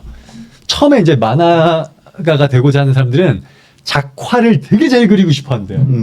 근데 지금 자기처럼 어느 정도 이제 중견이 된 사람들, 작품을 몇 작품 해본 사람들과 이렇게 만나서 얘기를 나누면 작화는 전혀 중요치가 않대요. 기능이 있냐? 아니, 완전히는 아니겠지만 그 중요도 순서에서 좀 밑에 있다는 거예요. 그만큼 내용과 스토리텔링과 이런 게 중요하고, 오늘 들은 얘기 중에 포인트는 만화를 만들려면 여기서 만화라는 게 컨텐츠로 그냥 대입시켜도 동일하거든요. 그러니까 컨텐츠를 만들려는 사람이 중요시하게 생각해야 될 게, 모든 대중이 내 컨텐츠를 좋아했으면 좋겠어? 이거는 제일 잘못된 생각이래요. 그러니까 요즘 뜨고 있는 게 정말 마이크로하게 좀 작은 일부 팬들을 겨냥해서 만든 컨텐츠가 그들에게 추앙받게 되면은 나머지 사람들도 왜 뭔데 이렇게 난리야 하고 같이 그게 이제 좋아한다고 타겟 하더라고요. 마케팅이라는 건데 네. 딱 협소하게 나는 어느 층만 딱 노린다 이런 식으로 해가지고 먹히게 만들자는 거지. 그러니까 폭넓은 타겟을 삼으면 안 되는 것도 그렇고, 내가 작화를 굉장히 잘하려고 하는 게 지금 AI의 퀄리티를 끌어올린 다음에 내가 그걸로 컨텐츠를 만들어야지. 내가 이민정 주임한테 이야기한 것은 그런 층에서 이민정 주임도 내 성격 비슷한 게 있어가지고 얘는 어릴 때부터 봐가지고 잡사에 관심이 많아. 근데 얘는 제일 잘하는 게 디자인이야. 그럼 이미 또 AI 쪽을 잘 쓰고 AI 툴들을 많이 잘 쓰고 있고. 그래서 그런 부분을 잘 쓰는데, 지는 네가 만약에 이 직장에 나가가지고 어디 갈 건데 하니까 지는 웹 디자인 쪽이래. 그러면 결국에는 그 웹 디자인도 나중에 결국에는 아웃풋을 낼 때는 생산성은 AI로 또 승부수를 보는 거거든. 그래서 내가 이때까지 했던 것에서 너는 나가면은 지금도 뭐 문화의 설사 뭐 자격증 따가지고 그동안 공부해가지고 엊그저께 졸업했다 하더라고서 그 돈이 되냐 했더만은 나중에 보험이 돼. 그래서 보험은 보험대로 끝나고, 니는 어쨌든 그 부분에 있어서 AI 위드 AI를 가지고 한층 네 전공을 높일 필요가 있다. 그게 전문이 디자이너니까 그 이야기를 해준 거고, 그러고 걔가 뭐 쓸데없이 글쓰기 뭐 이런 걸 하라는 소리는 전혀 아니었고. 그래서 내가 줄 밖에 있는 우리 그 가디언즈한테도 한 소리가 그런 거지. 자꾸 이제 본인이 명상 쪽에 관심이 있어 하는데 그런 엄청나게 오랜 공력을 가지고 한 게 아니야, 사실은. 근데 사실은 나도 내가 나가보니까 내가 박사학위도 없고 오랜 어떤 경력이 없다 보니까 강의 시장에서 이렇게 먹혀 들어가는 게 다르더라고. 대기업 출신도 아니고. 그런 면에서는 대표님은 훨씬 낫지. 어쨌든 간에 우리가 아는 굴지의 LG 출신이고 학위도 있고 이러니까 프로필 작성하기가 되게 좋아. 그런 측면에서 강의 시장에 나간다 이러면 훨씬 높이는 되는데, 그렇게 안 나가면은 책을 진짜 여러 권 내고 아니면 유명한 인플루언서가 돼가지고 확 떠버리든지, 임성도 마찬가지야. 그런 식으로 뭔가 해야 되는데 이것도 좀 해볼까 저것도 좀 해볼까 이런 부분을 익혀가지고, 나는 잘 생각해보니까 메디테이션 쪽보다는 음악 쪽으로 저 유튜브 가서 봤는지 상당히 잘 만들어놨어. 근데 왜 중단하고 있는지는 모르겠는데 그런 쪽으로 딥답 파가지고. 근데 물론 음악하는 사람 엄청 많지. 음악하는 사람 많지. 근데 그걸 애초에 명상하는 사람들은 없냐고. 그러니까 똑같은 거지. 이게 저도 호봉님한테 이제 계속 지속적으로 제가 뭐 컨텐츠 만들어 봤잖아요. 근데 맞다라고 생각하다가 최근에 이제 제가 조금 약간 생각을 좀 전환한 게 뭐냐면, 저 내년부터는 이제 뭘 할 거냐면, 이게 저도 그래요. 예전에 유튜브를 제가 막 운영을 해봤기 때문에, 그리고 뭐 지금 뭐 영상 전문가니 뭐니 막 이런 말을 제가 또 하기 때문에 제가 생각하는 그 뭔가 컨텐츠에 대한 기대치가 너무 높아져 있는 거예요.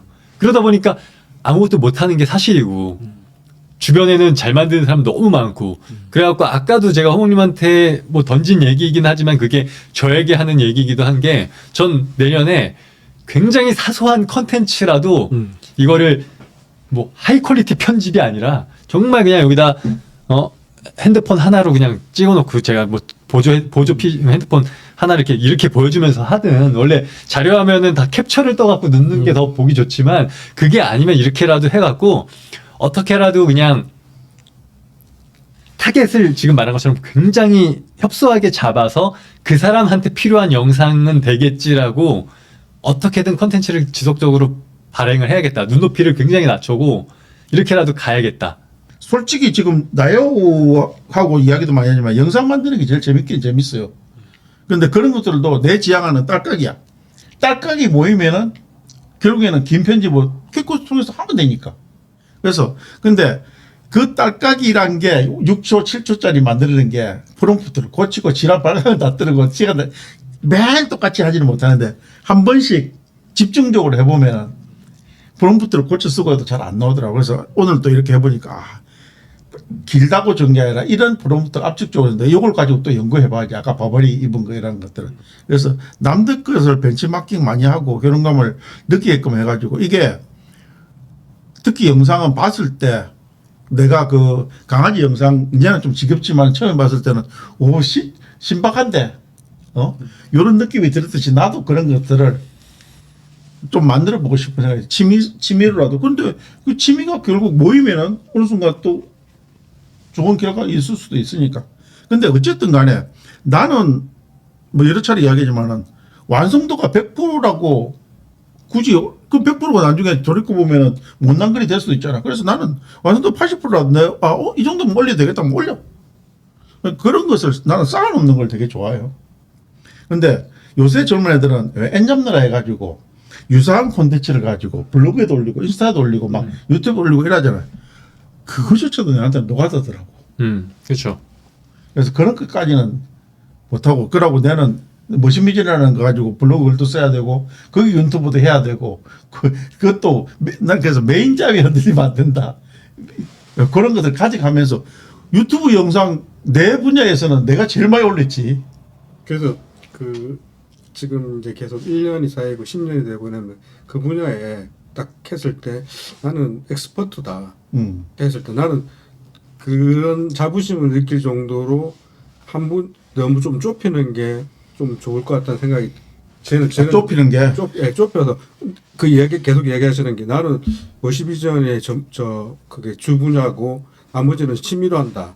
그 취미로 하더라도 그 연륜이 쌓이면 굉장히 커질 텐데 시간이 그 시간을 투자한 만큼 뭔가 그 대표님이 그 분야의 엑스퍼트가 되기 위한 어떤 그 투자가 됐으면 좋겠다는 제 바람이 있습니다.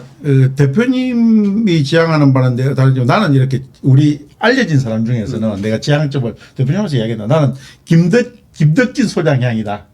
그러니까 여러 가지 박태웅 의장도 있고 뭐 여러 가지 전문가들이 많잖아요. 그 양반은 내가 볼 때는 깊이가 별로 없어요. 근데 이 쇼맨십도 되게 강하고 어쨌든 지대일라시야. 그러니까 해가지고 활용도 많고 이미 그 사람은 뜬 사람이니까 책으로서 뜨고 그래서 내 스타일이 저런 사람이 나는 저걸 뭘로 규정할까 하다가 얼마 전에 그래 옛날부터 써왔던 말이지만은 저 사람 형상하고 내 형상이 맞는 것은 그냥 AI 전도사다. 그래서 나는 동영상 하나에 막 드립다 해가지고 할 그런 성격도 아니고 각종 새로운 테크에 옛날부터 얼리 어댑터의 성격을 가지고 있지만 AI 테크에 관심이 많은 사람이니까 그런 것들을 이렇게 하나하나 모집하면서 경험해보고 다른 사람한테 필요하면은 내가 말하는 것 중에서 가치로운 것을 누군가는 또 그걸 가지고 쓰면 되는 거고. 그래서 근데 지금 내 돌이켜봐도 내 주위에 내 또래에 있는 사람 중에서는 내가 최고는 아니겠지만 그래도 많이 아는 사람 중에 한 사람이거든요. 난 그게 만족해. 그래서 솔직히 AI 전문가가 되고 싶은 적도 있었어요. 근데 수익이 안 나더라고. 그래서 머신비전 쪽에 집중하자. 거기가 부가가치가 훨씬 높다. 거기는 더 오랫동안 했잖아. 어떻게 보면 평생 그다음 집중적으로 한 게 10몇 년 해왔으니까 그쪽을 계속 하면서 AI를 만들. 근데 이번에도 일본 키엔스라는 회사 거 보니까 역시 나는 내가 무식했던 거야.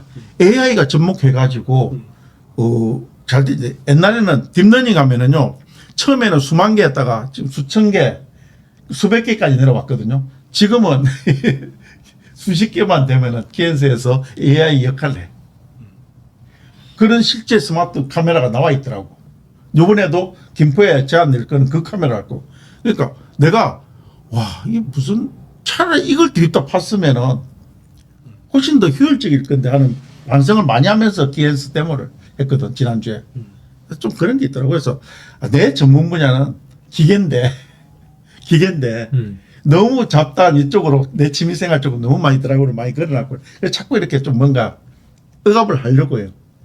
그래서 너무 요새 깊게 들어가지 말자. 깊게 들어가지 말자. 김덕진 소장 같은 IT의 커뮤니케이터 역할이 지향하는 바라면 그러면 AI의 그 트렌드나 전망이나 그런 쪽에 오히려 외국의 그 저널이나 그 페이퍼를 오히려 요즘 뭐 노트북 많이 읽어주니까 그런 것들을 오히려 해서 그런 전문가 쪽으로 또 박재홍 의장 스타일로 펼치시면 왜냐하면 트렌드를 알아야 되니까 그런 커뮤니케이터 전도사라고 하면 그 AI가 어떻게 흘러가고 그 어떻게 되는 것들은 결국 우리 한국에서 이루어지는 것도 있겠지만 월드와이드에서 이끌어지는 그런 부분도 있으니까 그런 형태의 어떤 그런 부분도 투자하시면 좋은 어떤 본인의 어떤 달란트를 가지고 하시면 좋은 어떤 내가 사실은 친구 통해 가지고 친구가 어쨌든 미국 대학 교수니까 걔는 각종 논문을 자유롭게 볼 수가 있잖아요.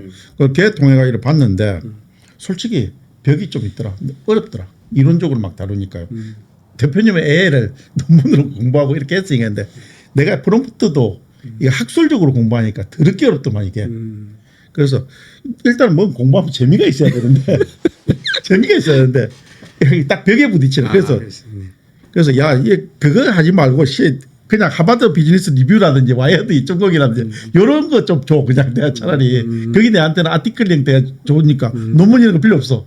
그래서 그런데 이제 그것조차도 어느 정도 내가 이렇게 내공이 쌓이면은 그것조차도 필요한 시기가 있을 거고 옛날부터는 논문 읽기 훨씬 좋으니까.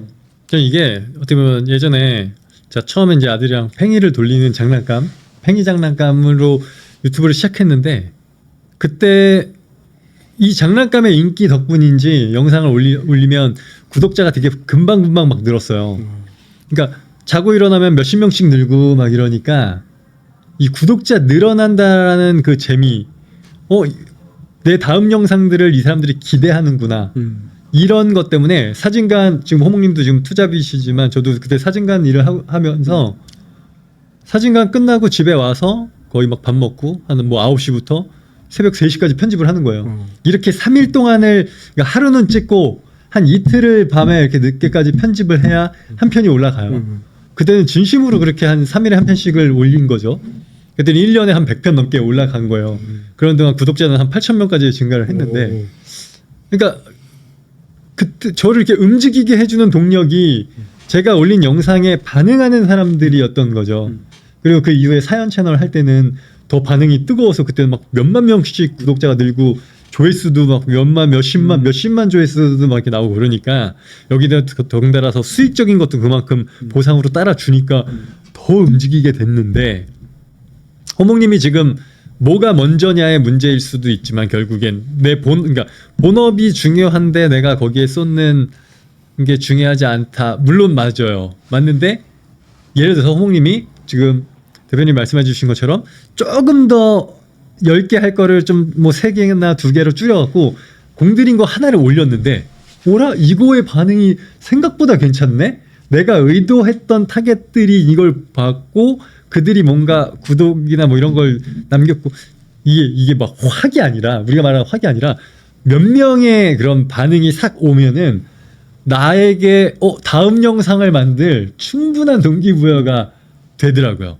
호목님이 약간 그런 맛을 보시면 더 낫지 않겠나. 그거는 또 한편으로서 내한테 사실은 그런 달콤함의 기회가 온다에 대한 두려움도 있어요. 무슨 말이냐면은 그렇게 구독자가 올라오면서 내가 여기에 좀 더 잘해야 되겠다. 시간 투자를 더 많이 하겠다 이러면은 근본적으로 내가 아직 하고 있는 메인잡이 나는 흔들어버리는 이런 것 때문에 그러니까 상당히 나도 이율배반적인데 움찔움찔하는 게 있다고. 한편으로는 나도 관종형이 돼가지고 잘 봐주고 답글 좋게 나오면 좋아. 근데 내가 이렇게 여러 차례 시도를 해보니까 내 한계도 어느 정도 인정해야 되겠다는 생각이 들더라고. 나는 근본적으로 재미있는 사람이 못 돼. 그러니까 콘텐츠를 재미있게 만들 수 있고 퀄리티 좋게 만드는 것도 한계성이 있다. 그러면 나는 내가 잘할 수 있는 쪽에 차라리 그냥 가볍게 해주는 게 맞겠다 싶어가지고 그냥 하는데 그조차도 일반 범인들보다는 훨씬 나는 그러니까 높은 단계에 있는 거야. 근데 거기다 대고 막 진짜 잘하겠다고 시간 투자해가 내 뮤직비디오 만들 때 진짜 꼭 2일 반을 했다니까. 근데 결국 결과는요 똑딱 떨어졌어. 근데 물론 내가 AI 그 공모전에 내신 그럼 공모전에 낸 거. AI 뮤직비디오 만든 게 거기하고 매칭이 안 된 거야. 내가 당첨자를 보니까 그냥 그 노인인력 개발원 그러니까 협동조합 그걸 홍보하는 영상 비슷한 것들 있잖아요. 그런 것들이 다 채택이 돼가지고 거기에 맞게 그러니까 거기에 뜬금없이 AI 뮤직비디오가 들어가니까 좀 생뚱맞았던 거더라고 보니까. 근데 그거 만들면서 배운 거는 많은데 이거 한 편을 만들 때 이렇게 공력이 쏟아지는 어떤 그런 부분을 과연 또 해야 되느냐 그런 생각이 들어서 그때 떨어졌다는 걸 알고 그날부로 바로 그냥 내 유튜브 영상으로 올려가지고 그냥 거기다가 올려놓고 강의용 교재로 쓰고 있는 거야.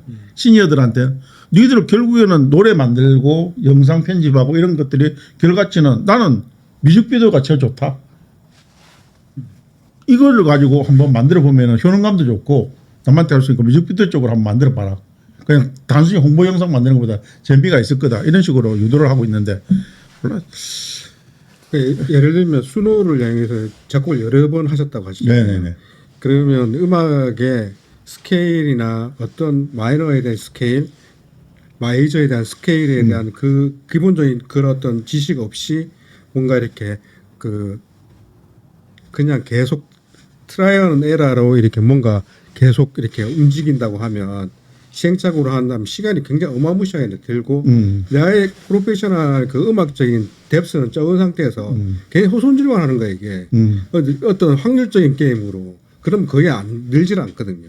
근데 그 음악적인 어떤 기본적인 지식이 있고 그에 대한 스케일에 대한 화성에 대한 어떤 기본 그 부분들을 공부를 하시고 그걸 가지고 뭔가 트라이를 하면 훨씬 더 이게 깊이가 예를 들면 그런 겁니다. 그렇겠죠. 더 있거든요. 그래서 그 혹시나 그 지금 현재 AI 취미로 지금 하시는 것들이 그 수노의 어떤 그런 형태의 그 트라이를 하시면서 시간이 방대하게 소모되면서 어떤 깊이나 이런 부분들은 좀 등한시해서 약간 더 이렇게 브루드해지면서 이렇게 일관성이 할까? 뎁스는 좀 얇아지는 이런 쪽으로 간다고 하면 대표님이 하실 때 이제 뭐 10년, 20년, 뭐 30년 이렇게 들어가면서 시간이 가면서 뭔가 더 깊이나 날카로움이 더 부족한 상태에서 가면 혹시 지겹거나 포기하거나 안 할 수도 있는 그런 걱정이 돼서 제는 그런 어떤 옆에 그냥 잘 모르지만 그렇게 한번 우려스러운 그런 말씀. 그러니까 나도 사실은 음악 만들면서도 안에 보면은 그냥 단순히 곡 만들어가 노래 만들어가는 게 아니고 별 실험을 다. 난 실험을 진짜 좋아하거든. 그러니까 세계에 있는 각종 음악 장르들 다 만들어 본 거야. 그래서 그런 테스트도 하고. 그래서 나는 그런 것들 자체가 재밌어요. 그래서 그러다가 어느 순간 되면은 그러니까 적어도 장담하건데 내 나이 또래 내 주위에 이 두 분 말고 내 주위에 AI 음악을 만들려면은 내보다 그래도 퀄리티 높게 만드는 놈은 아무도 없을 거야. 왜냐면 나는 어마어마하게 만들었으니까. 그런데 그냥 안 되는 걸 계속 케이팝만 만들라 했겠습니까? 계속 하면서 프롬프트도 고치고 뭐 장르도 해보고 어떻게 하면 좋게 만들어질까 그런 부분을 해가면서 하니까 그냥 요새는 강의하면서 실시간으로 만들어도 남들보다 잘 만들지. 그래서 나는 모르겠어요. 아까 그래서 솔직히 말해서 인플루언서 되고 확 뜨고 싶은 마음도 있긴 있는데 아까 말해 두려운 마음이 있다고 한 게 바로 그런 말이에요. 그게 아직은 내 보는 게 아니고 70이 넘었으면은 이게 또 달라질 수도 있을 거라는 생각이 좀 들어요. 그런데 그 과정 속에서 내가 캠핑도 취미가 있고 노래도 취미가 있고 여러 가지 취미가 있는데 AI가 내 나름대로 놀이터예요. 재밌어요. 나는 그냥 놀이로 AI를 하고 싶어. 그러다가 내가 저번에 대표님한테 이야기했는데 한 달에 한 번 정도만 그냥 내년에도 강의가 들어오면은 나머지 다 여러분들이 다 하시고 그게 제일 효능감 있는 내 AI 취미생활이 아닌가 이렇게 생각해요. 그래서 유튜브를 통해 가지고 뭐 구독자 올리고 난들 구독자 오르면 너무 좋지. 근데 나야도 어려운 그 부분을 내가 열심히 한다 그게 쉽겠냐고. 더더군다나 되지 말라면 뭐 없죠. 아니 그러니까 유튜브 하느님이 알고리즘을 태워야지 되는 건데 내가 이렇게 콘텐츠를 몇 번 만들고 옛날에 시도해봤는데 나는 거기까지 탤런트는 되는 것 같지 않더라고. 그렇게 생각하시면 안 될 것 같고 그러니까 뭐든지 어떤 그 컨텐츠에 대한 시나리오랄까 그런 본인 대표님이 생각하시는 그거를 뭔가 좀 만들어 놓고 그걸 A라는 작품, B라는 작품을 만들면 충분히 공감할 수 있는 가능성이 충분히 있는 거예요. 위크니스가 뭐였고 개선점이 뭐고 좀 이런 거 딱 시도하는 그 근데 재미도 있잖아요. 나는 이미 내가 효능감을 충분히 느끼고 잘하고 있어. 뭐냐면 내는 AI 놀이터고 글쓰기를 잘해보려고 지난주에도 그냥 매일매일 노력은 못하지만은 지난주에도 이 소설을 어떻게 잘 써볼 건가 상당 시간을 투자해가지고 내놓을 때 공부하고 그게 내 칼럼하고도 연결되고 그러니까 나는 인간적 AI 세상을 만들고 싶어요. 글쓰기에 대해서 내 제일 해보고 싶은 게 글쓰기거든 사실은. 그거 되면은 어쨌든 AGI가 제일 빨리 오는 게 글쓰기에서 제일 빨리 오지 않을까 싶어요. 사람한테 감동적인 글을 써주게 해주는 거. 근데 지금 그 AI 내가 쇼츠 영상 보면서 느낀 뭔데 뭔가 시크하고 웃을 때인데 감동스러운 글을 아직도 AI가 만든 거 본 적이 없어. 그래서 그런 걸 좀 도전해보고 싶은 게 내 개인적인. 그래서 그거는 3년 전부터 내가 꿈꿔왔던 그런 건데 매일은 아니지만은 계속 하는 건데 그래서 그 글쓰기도 계속 지금 발전을 하고 있어요. 칼럼이. 근데 그런 부분을 칼럼이 재밌게 쓰는 건 아닌데 한편으로 이런 게 소설을 쓰고 싶어요. 소설을.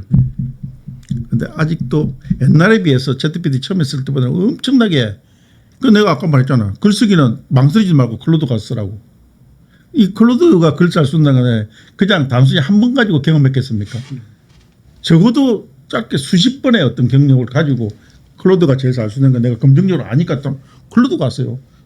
제미나이, 챗GPT, 클로드 같은 주제로 프롬프트 넣어가 써보라고 어디가 제일 잘 써주는가.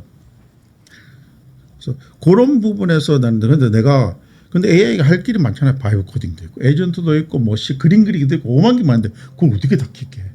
그럼 나도 그 중에 하나를 찾았는데 내가 전문가는 내 머신비전이잖아.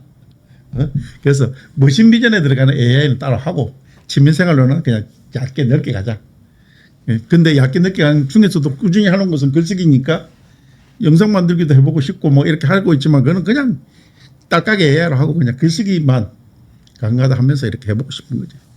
근데 내하고 이제 임성 다르고 다 다르잖아요.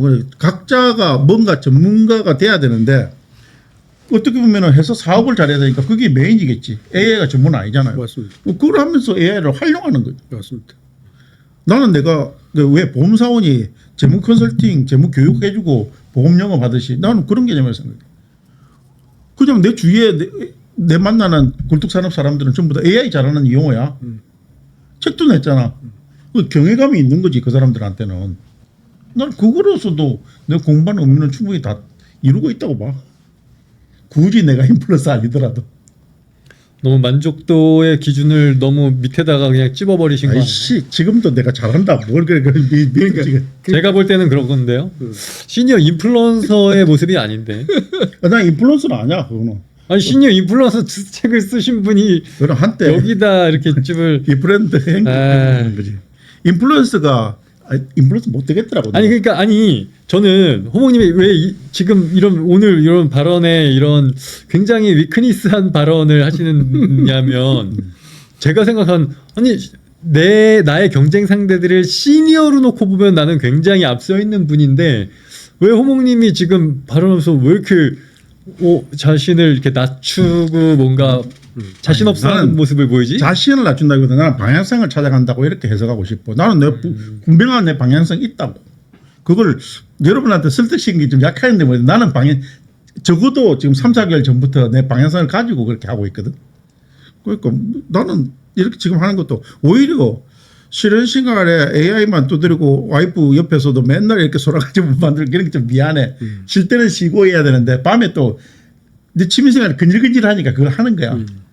그래서 좀 그런 게 좀 있는데 그래도 왜 뭐 계속 AI는 새로운 게 막 쏟아지잖아요. 다 해보고 싶으니까. 근데 내 친구들 지난주에도 이렇게 송년회 가서 물어봤는데 관심이 없더라. 해야 되는 필요성은 막연하게 느끼고 있어. 겁이 난대. 겁이 난다 말을 안 해요. 못하겠대. 어렵대. 구글 아이디 접속도 못하는 친구들이 있는데 그 친구들 중에 그러니까 전 지금도 제가 경험했던 것 중에 예전에 사진관 할 때 이제 사진 주문을 다 카카오톡으로 받기 시작했어요. 핸드폰을 컴퓨터에다 연결하면 연결하는 시간, 고르는 시간 30분 동안 골라도 10장 출연하기가 어려워요. 맞아요. 10장에 3,000원 받거든요. 그럼 제가 3,000원 벌려고 30분 넘게 이분 뒤치다거리를 해야 되는데 그렇게 안 하고 우리는 무조건 카톡으로만 받습니다로 딱 선을 걷어요. 그랬더니 어떤 아줌마가 왔는데 자기는 모른대. 알려드리겠다. 카톡 쓰시잖냐고. 그럼 저를 추가했어요. 보통 따님이나 누구한테 사진 보내시잖냐. 저한테도 뽑을 사진만 보내주세요. 이렇게 했어요. 대신 이제 거기에 사진 눌러서 이렇게 옛날에 원본 체크 안 하는 분들 되게 많아서 요 원본 체크만 하면 더 선명하다. 지금은 고화질도 되게 선명한데 옛날엔 고화질이 화질이 되게 안 좋았어요. 그래서 원본 체크 알려드린 다음에 보내라고 딱 했더니 다음날, 그러니까 첫날은 제가 이렇게 같이 해갖고 뽑았어요. 어떻게. 두 번째 왔을 때 또 알려주고 한 세 번째 왔을 때까지 옆에서 알려주니까 네 번째부터는 그냥 집에서 보내요. 그렇지. 그러더니 어느 날은 이분이 집에서 한 700장을 보내는 거예요. 뽑을 사진이 여기 그만큼 많다고. 그러니까 결국에는 하면 되는데 우리나라 중년 이후 아주머니들 주로 뭐 이건 아저씨들도 마찬가지지만 주로 아주머니들이 뭐 이렇게 할 때 난 그런 거 못해 부터 일단 던지고 보는 거예요. 하면 하고 막상 해보니까 별거 아닌데 나 그런 거 못해로 이제 시작하는 거죠. 그러니까 아까 허목님 지인분들도 관심 없고 이런 분들도 이게 그냥 관심 없어가 결국엔 나 그런 거 잘 모르겠어. 근데 막상 알려주고 해보니까 별거 아니야? 이러면 이제 흥미가 생기는 건데 그 벽을 넘기가 쉽지 않은 거죠. 그게. 나는 지금 솔직히 이것도 소라도 인스타처럼 이렇게 완전 인스타 형태잖아. 일스 형태잖아. 이렇게 변하는데 여기서도 나는 해보고 싶은 욕심이 10초짜리 아니 7초짜리 광고 영상을 만들고 싶었던. 그래서 요거 만드는 게 계속 그런 것만 만들어요. 이런 것들부터 시작해가지고 얘가 이마트 24잖아요. 그 다음에 요거는 GS25 오다를 받아서 만든 거지만 이런 식으로 만들어 보면서 나는 계속 내가 업그레이드 되고 있다고 생각하거든요.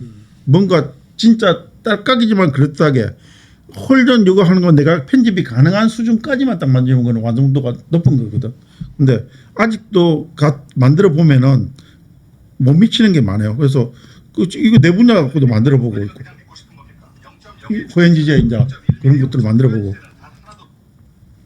이렇게 하다가 어느 순간 되면은 적어도 한두 개 만든 사람보다는 훨씬 완성도가 높은 AI 영상이 만들어지겠지. 근데 사실은 어떻게 보면 딱 몇 초에 그러니까 여러 개 모아가지고 하는 거는 그 다음 문제고 몇 초에 함축적으로 이렇게 뭔가 내가 전하는 메시지를 던지는 게 소라든 비오스라든 좋다. 그래서 나 플로그도 가끔 연습을 하고 있거든요.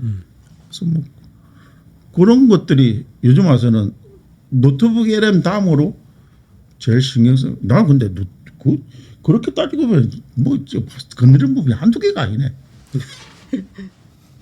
여기까지 하겠습니다. 억울했네요. 1시간 넘었죠? 넘은 것 같은데요. 훨씬 넘었지.